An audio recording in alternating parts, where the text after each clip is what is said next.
Hello ladies and gentleman, আমরা আমাদের নতুন ভিডিও নিয়ে এলাম। যারা চ্যানেলটা প্রথমবার দেখছেন, Knowledge Vibes by Sudipta Haldar, আপনারা প্লিজ শেয়ার করুন, সাবস্ক্রাইব করুন। আর আমাদের ডিজিটাল রেভলিউশনের এই প্রথম পথ চলা আপনারা এম্পাওয়ার করুন যাতে আমরা হার্ডকে সাবজেক্টস নিয়ে আসতে পারি। আমাদের এই এন্ডেভারটা আমরা নিয়েছি, এই এফোর্টটা আমরা নিয়েছি যাতে ফ্যাক্টস অ্যান্ড ফিগার্স দিয়ে লোক কথা বলতে পারে এবং সমস্ত বাচ্চারাও জানে যে নলেজ ইজ পাওয়ার। তো সেই জায়গা জ্ঞান আহরণ করো, জ্ঞান বিতরণ করো। প্রথম কথা হচ্ছে যে সাবজেক্ট সম্বন্ধে জানবে না সেটাকে আগে শেখো, জানো, পড়ো, পড়াশোনা করার একটা হ্যাবিট রাখো। সেই জন্য আমরা ভিডিওটা করছি। এবং আরবিট্রারি অ্যাট র্যান্ডাম কোনো কিছু না জেনে কোনো কাউকে কমেন্টস করো না। সেই জিনিসটা যদি না জানো সেটার সম্বন্ধে আগে জেনে নাও, তারপর কথাবার্তা বলো। এখন সব কিছুই হাতের তালুর মতো চলে এসছে, গুগল আছে, সব কিছু আছে, ভেরিফাই করে নাও। যেটা বলছো বা অন্য কেউ যা ইচ্ছে বলছে সেটাকে বেয়ারলি জাস্ট হিয়ারসে এভিডেন্স হিসেবে নিয়ে মানে শেয়ার করতে যেও না, বা কোনো ভিডিও এলে শেয়ার করে দাও, টুইটারে শেয়ার করে দাও। এইগুলো অ্যাট র্যান্ডাম করো না, আগে ভেরিফাই করে নাও যে ভেরিফায়েবল কিনা, যে কোন ঘটনাটা সত্যি কিনা, ঘটনাটা বলছে কিনা। এটার জন্য জ্ঞানের দরকার, কিছুটা নলেজের দরকার। তো আমরা পলিটিক্স অ্যান্ড জিও পলিটিক্স নিয়ে আলোচনা করছি। আমরা এখন যেহেতু ভোটের সময় আমরা অন্য দিকে যেতে পারছি না, এতগুলো নিউজ হচ্ছে। তো মেন যে ব্যাপারটা আজকে বেঙ্গল পলিটিক্সে দেখা যাচ্ছে সেটা তো দেখতেই পাচ্ছেন যে তৃণমূল আস্তে আস্তে তাসের ঘরের মতো ভাঙছে। তার কারণ যে লিডারশিপ কোয়ালিটিটা ডিমান্ড করে, তৃণমূল হ্যাজ লস্ট দ্যাট।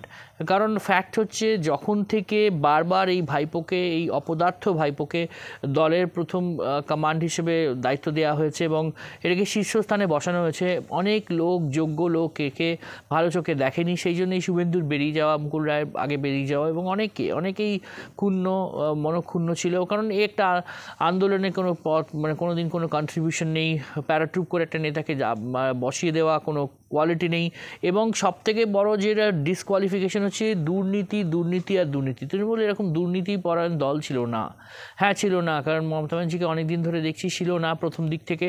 প্রথমে উনি বলেছিলেন, শুভেন্দু অধিকারী ঠিকই বলেছিলেন, আমরাও শুনেছিলাম মমতা ব্যানার্জিকে বলতে যে আমার কোনো পরিবার নেই, মা যতদিন আছে, তারপর জনগণই আমার পরিবার, এক্সেট্রা এক্সেট্রা। কিন্তু যবে থেকে এই ভাইপো এলো, উড়ে এসে জুড়ে বসলো এবং সেই পরিবার দেখতে গিয়ে ওনার বাড়ির সমস্ত লোককে এই প্রত্যেকটা পদে বসানো, অ্যাজ ওয়েল অ্যাজ ধরুন এই হকি থেকে শুরু করে সব করা বডিতে, অলিম্পিয়া থেকে কমিটির বডিতে, মোহনবাগান ক্লাব থেকে শুরু করে বাবুন ব্যানার্জিকে বসানো এবং সমস্ত অজিত কার্তিককে বিভিন্ন জায়গায় দেয়া এবং প্রত্যেকে ফ্যামিলির বিভিন্ন লোকের নামে প্রপার্টি নেওয়া,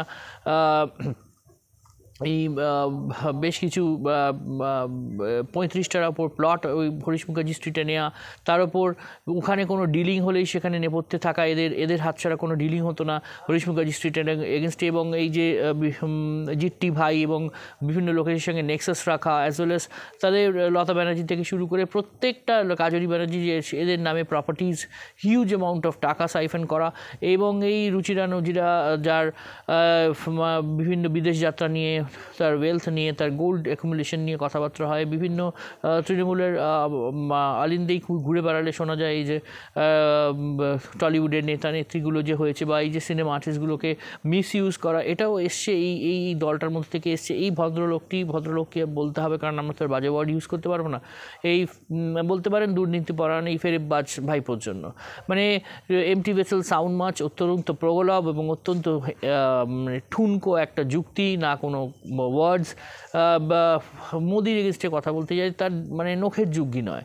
এবং কোনো রকম কোনো আন্দোলন ছাড়া একটা জায়গায় বসিয়ে দিলে, ঠিক সিমিলার অ্যাজ রাহুল গান্ধী, যেরকম হলো শ্যালো যুক্তি এই রাহুল গান্ধী দেয়, সে এর থেকেও বার্তার যুক্তি এই ও তো আছেই, উনি তো আছেনই, তার থেকেও এরকম সেম জায়গাকার যুক্তি এই ভাইপো দেয়। রাহুল গান্ধী যেমন দেখুন বক্তৃতা দিতে মোদিকে ডিমিন করতে করতে দেশবিরোধ নিয়ে এসছে, এবং সেখানে করতে করতে ওনার যে রোমেন্টস, যে অ্যালমামিটার্স, স্যাম পিত্রোদা, এবং বাইরে গিয়ে বিদেশি শত্রুদের, দেশের শত্রুদের সাথে মিশছে, দেশের শত্রুদের সাথে কথা বলছে, দেশের শত্রুদের বাহবা দিচ্ছে। এবং আজকে বলে বসলেন, কালকে বলে বসলেন যে পাকিস্তান নাকি ইন্ডিয়ার থেকে ভালো অবস্থায় রয়েছে, মানে পাকিস্তানের ডেভেলপমেন্ট ইন্ডেক্স নাকি ইন্ডিয়ার থেকে ভালো।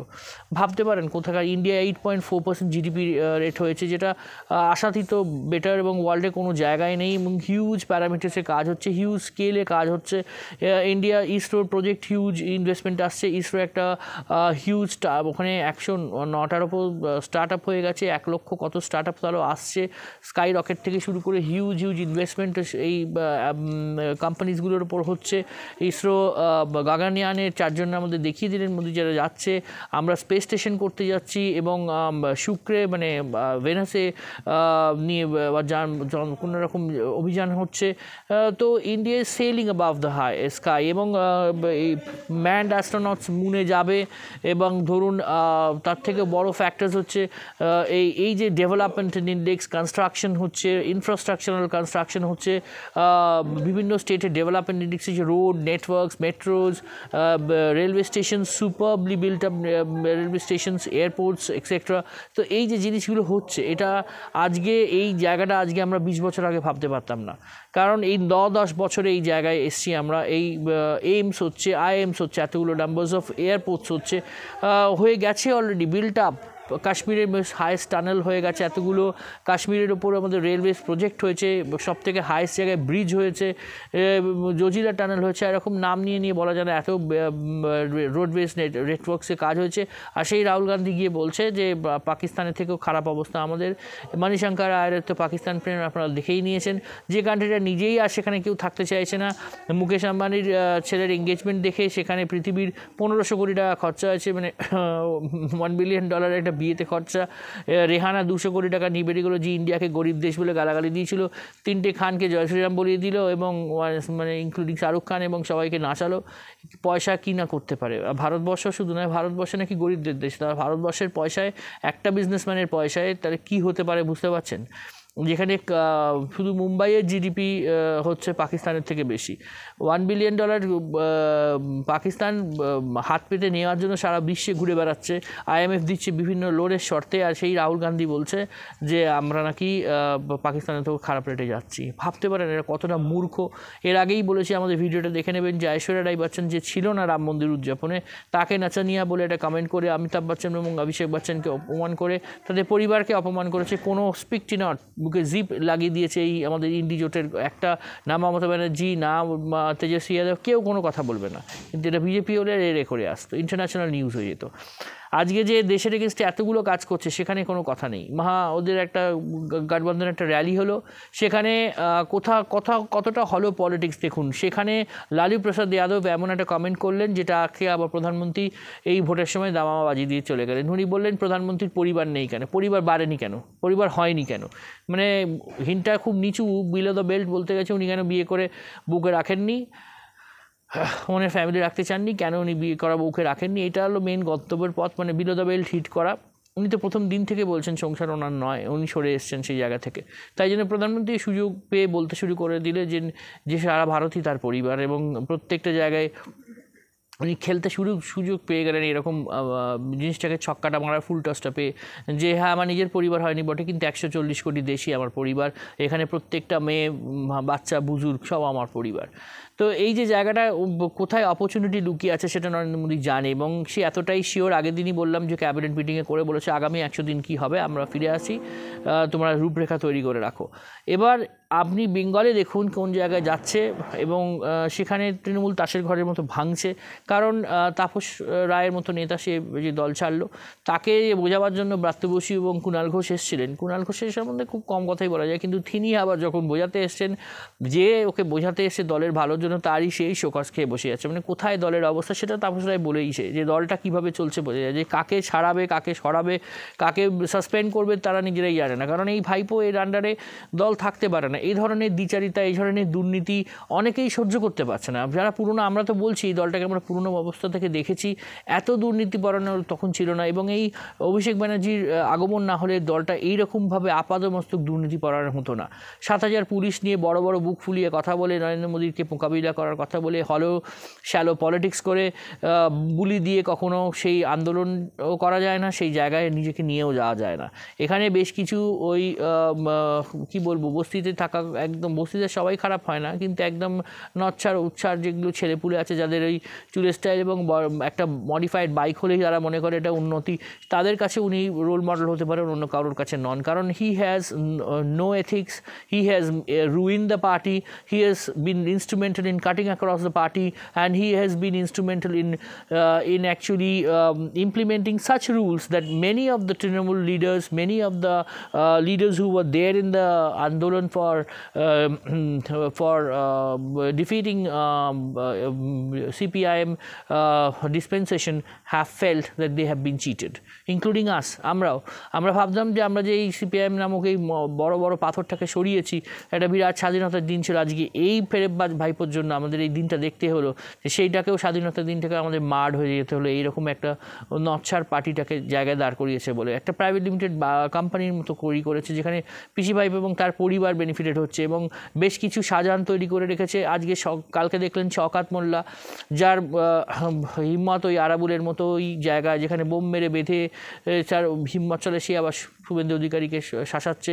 এবং সবথেকে বড় কথা, শুভাশিস চক্রবর্তী থেকে শুরু করে এরকম স্টলওয়ার্ড নেতা থাকার পর তার সামনে কী করে করতে পারে এরা? অবশ্য ওদের হাত নেই কিছু, কারণ এখানে একটাই পোস্ট, বাকি সব ল্যাম্প পোস্ট। এরাই এদের সম্পদ। এই শাহজাহানরা বিভিন্ন জায়গায় ছড়িয়ে ছিটিয়ে রয়েছে, 100 শাহজাহান রয়েছে এরকম পোষা। এরা করবে, এরা বাদরামো করবে, এবং এই মুখপাত্রগুলো দিয়ে এরা যাকে যাকে ইচ্ছে গালাগালি দেবে। কতটা হাস্যকর! মানে কুণাল ঘোষের যে গালাগালিটা সুদীপ বন্দ্যোপাধ্যায়কে দেয়া, সেটা কিন্তু উনি একা করতে পারতেন, অভিষেক ব্যানার্জি বলেছেন বলেই করছেন। আবার সেই যেই তাপস রায় ইকুয়েশনটা চেঞ্জ করলো, ওখানে আবার উনি চা খেতে চলে গেলেন সুদীপ ব্যানার্জির সাথে এবং বললেন দারুণ চা মুখে লেগে রয়েছে। মানে নিজের থুতু নিজেই চাটতে পারে। রাজনীতিতে পয়সার জন্য অনেক কিছু হতে পারে, সেটা জানি। রাজনীতি সম্ভাবনা শিল্প জানি, ইন্ডাস্ট্রি অফ পসিবিলিটিস, সেটা আমরা জানি। কিন্তু মানুষের বোঝা উচিত, দেখুন ওয়াসদের বা খারাপদের মধ্যে থেকে অনেক সময় চুজ করতে হয়, যে খারাপ জিনিসের মধ্যে থেকে আপনাকে ভালোটা চুজ করতে হবে। এখানে একটা ভালো জিনিস কি হলো কি না জানি না, কিন্তু জাস্টিস অভিজিৎ গাঙ্গুলি উনি তারা কালকে লাস্ট ডেট উনি বলছেন এজলাস ছেড়ে দিচ্ছেন, কালকে মাসাদার মূর্তির সামনে উনি ডিক্লেয়ার করবেন। অনেকে বলছে, মিডিয়া খবর হচ্ছে উনি বিজেপিতে জয়েন করছেন, হয়তো ভোটে দাঁড়াবেন।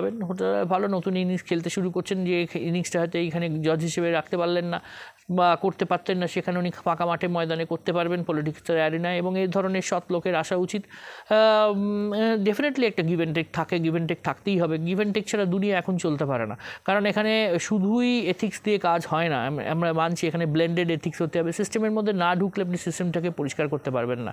আপনি নাচুই পানি নাচুই জল এরমভাবে এখনকার দিনে কিন্তু কোনো বড় আন্দোলন দাঁড় করাতে পারবেন না। আপনাকে সিস্টেমের মধ্যে ঢুকতে হবে, বেশ কিছু ভালো লোককে আসতে হবে, তারপরে সিস্টেমের মধ্যে থেকেই জায়গাটাকে ব্রেক করতে হবে।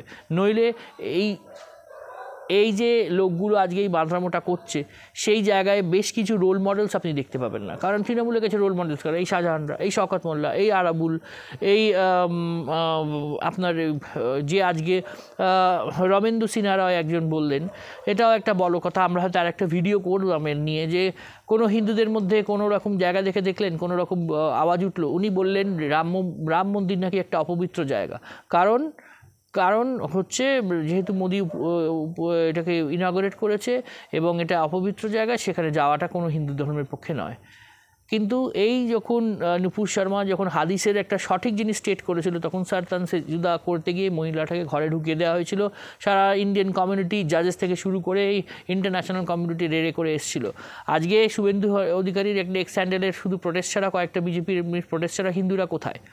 এই জন্যই হিন্দুরা মার খায়, এই জন্যই হিন্দুদের ঘরে ঢুকে লোকে মারতে সুবিধে পায়, এই জন্যই এরা ঘরে ঢুকে জ্বালিয়ে দিতে সুযোগ সুবিধা পায়। কারণ এইরকম বাঁদর রমেন্দ্র সিংহ রায়ের এফআইআর হওয়া উচিত, ডেফিনেটলি এফআইআর হওয়া উচিত, যেরকম আমাদের ধর্ম নিয়ে বলার তুমি সাহস করতে হবে। এবং সবথেকে বড় কথা, দেখবেন আমাদের সব কিছুই এগেনস্টে বলে, নাম কেনার জন্য এই হিন্দুরাই হিন্দুদের এগেনস্টে কথা বলে।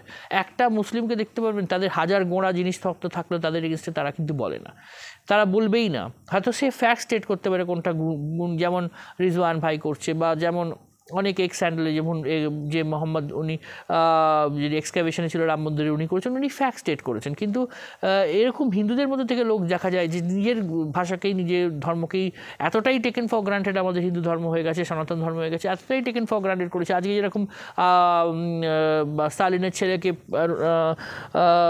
সুপ্রিম কোর্ট থেকে ভর্সনা দেওয়া হয়েছে, কেজরিওয়ালকে ভর্সনা করা হয়েছে, তার পার্টি অফিস ছেড়ে দিতে বলা হয়েছে, কিন্তু এই যে ভর্সনাটা করা হয়েছে, কী করে হলে হিন্দুরা সেটাকে চিয়ারও করতে পারলো না, হিন্দুরা এটাকে কন্ডেমও করতে পারলো না। এই রমেন্দ্র সিনহা রায় যেটা করলেন, যে ধরনের ভাষা উনি ইউজ করলেন, উনি অপবিত্র জায়গাটা হয়েছে কী করানো অপবিত্র, ওনাকে যদি 500 বছরের ইতিহাস মনে করা যায়, যুক্তি দিয়ে কেটে দেওয়া যায়, তাহলে কিন্তু এই মাদরদের, এই পাঁঠাদের শেখানোরও আমাদের আর অনেক সময় মুখে আসে না, ভাষা আসে না, কারণ বলতেই হবে, বাজে কথা কিছু না বললে এরা শিখবে না।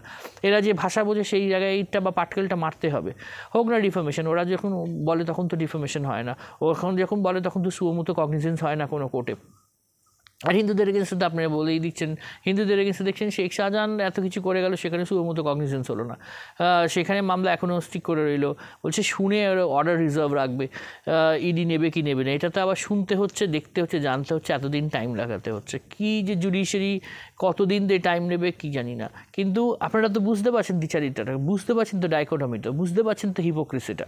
এই হিপোক্রেসিটা কেন বলুন তো? কারণ আমি এই জায়গায় চোখে চোখ রেখে প্রতিবাদ করতে পারছি না, আমি এবং এই হিন্দুদের হয়ে লড়তে পারছি না, আমি এই ধর্মটাকে এতটাই লিনিয়েন্ট করে দিয়েছি যে আমাদের যা কিছু হ্যাবিটস নেই, স্বামী প্রসাদ মৌরিয়া নিজে হিন্দু হয়ে যা ইচ্ছে তাই বলতে পারছে, এই স্টালিনের ছেলে অরুণাদি স্টালিন এই উল্টোপাল্টা বক্তব্য বলতে পারে এবং বেঁচে যেতে পারে, এবং এর এগেন্সটে কোনো এফআইআর হয় না, দেশ জুড়ে কোনো এফআইআর হয় না, অথচ বুশ আমার 500 কেসেস হয়, 500 এফআইআর হয়, যেটা ওদের স্টেটেড হাদিস থেকে উনি স্টেট করেছেন। এবং অদ্ভুত ব্যাপার যে আমাদের দেশে আমরা বাস করি 86% হিন্দুস, অথচ আমাদের এতটাই লাইটলি নেওয়া, because we don't feel the importance of our vote. আমরা তো আমাদের ভোটটাকে সেভাবে দিই না, এবার দিন, চোখে চোখ রেখে বললাম দিন। এবং মমতা ব্যানার্জির দিন কাউন্টেড, মমতা ব্যানার্জি জানে যে তার পায়ের তলা থেকে বালি সরে যাচ্ছে, মাটি সরে যাচ্ছে, তাই জন্য তাকে টিআরপি বাড়াতে গিয়ে রচনার কাছে যেতে হচ্ছে, কখনো যারা কোনো দিন এই বারবার আঘাত পাচ্ছে, অথচ বিভিন্ন জায়গায় নেচে বেড়াচ্ছে, আদিবাসীদের সঙ্গে হাত তুলে দিয়ে বলবে আবার পায়ে লেগেছে, ভোটের আগে কোনো রকম আহত হবে। তো এই যে ধরনের ঘটনা এবং চাপরুসিতে ঘিরে রয়েছে, এই যে চামচেতে ঘিরে রয়েছেন, আবৃত রয়েছেন, এটা মানুষ যখন ডাউনফল হয় না, দেখবেন খুব ক্লোজ লোকরাই বিট্রে করে, এবং এই ক্লোজ লোকগুলো অন্যদের ঢুকতে দেয় না, ঠিক খবর আসতে দেয় না, এবং এই চামচে তৈরি করে রাখে, মানে একদম স্পুনস তৈরি করে রাখে, যারা ওকে বাঁচিয়ে যাচ্ছে। তো বাংলার এই অবস্থা দেশের মধ্যে তো দেখতেই পাচ্ছেন, কোনো জায়গায় অন্য কিছু দেখতে পাচ্ছি না। বাকিগুলো আপনারা সবই জানেন, তো আমাদের চ্যানেলটা দেখুন, যারা দেখছেন ফলো করুন, সাবস্ক্রাইব করুন, do share videos with others and be a part of a digital revolution.